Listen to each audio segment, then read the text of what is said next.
Cricketer Naim হাসানকে মারধর ও হেনস্থার বিস্তারিত জানাতে চট্টগ্রামে আছেন রিপোর্টার পার্থ প্রতিম বিশ্বাস। সরাসরি যোগ দিচ্ছি তার সঙ্গে।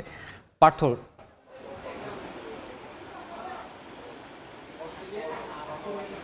জাতীয় দলের ক্রিকেটার নাঈম হাসানকে হেনস্থার ঘটনায় দুই পুলিশ সদস্যকে কিন্তু ইতিমধ্যে সাময়িক বরখাস্ত করা হয়েছে এবং এই ঘটনায় পুলিশের পক্ষ থেকে ৩ সদস্যের তদন্ত কমিটি গঠন করা হয়েছে এবং বিচার বিভাগীয় মামলা প্রক্রিয়াধীন এমনটাই জানিয়েছেন পুলিশ কমিশনার। এছাড়া পরিবারের পক্ষ থেকেও কিন্তু ৩ জনকে আসামি করে ইতিমধ্যেই কিন্তু নগরীর যে কুলচি থানা রয়েছে সেখানে মামলা করা হয়েছে এবং আমাদের ক্যামেরায় আপনারা দেখতে পাচ্ছেন আসলে এই খবরটি যখন গণমাধ্যম সহ সব জায়গায় ছড়িয়ে পড়ে তখন কিন্তু এই চট্টগ্রামের যে চাঁদগাঁও এলাকার নাইমের যে বাসা, এখানে তার আত্মীয় স্বজন থেকে শুরু করে এলাকার যারা ক্রিকেট প্রেমীরা আছেন সবাই কিন্তু এখানে ছুটে আসছেন এবং নাইমের পরিবারের সদস্য যারা রয়েছেন আপনারা দেখতে পাচ্ছেন এই মুহূর্তে তারাও কিন্তু এখানে আসলে অবস্থান করছেন। এবং কিছুক্ষণ আগে আমরা দেখেছিলাম চট্টগ্রামের যিনি পুলিশ কমিশনার তিনি কিন্তু নাইমের সাথে ব্যক্তিগতভাবে দেখা করতে এসেছিলেন এবং নাইমের পরিবারের সদস্য যারা রয়েছেন তাদের সাথেও কিন্তু তিনি কথা বলেছেন। আসলে মূলত কী ঘটনা ঘটেছিল সেটি জানার জন্যই কিন্তু পুলিশ কমিশনার এখানে এসেছেন, সেটি আমরা দেখেছি এবং পুলিশ কমিশনার আমাদেরকে জানিয়েছেন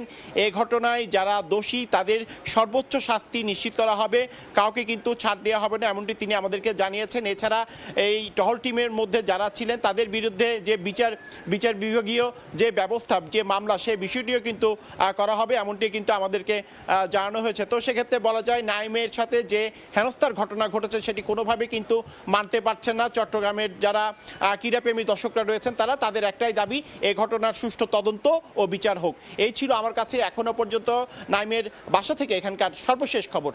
ক্রিকেটার নাঈম হোসেনের ঘটনার বিস্তারিত জানাতে চট্টগ্রাম থেকে পার্থ প্রতিম বিশ্বাস।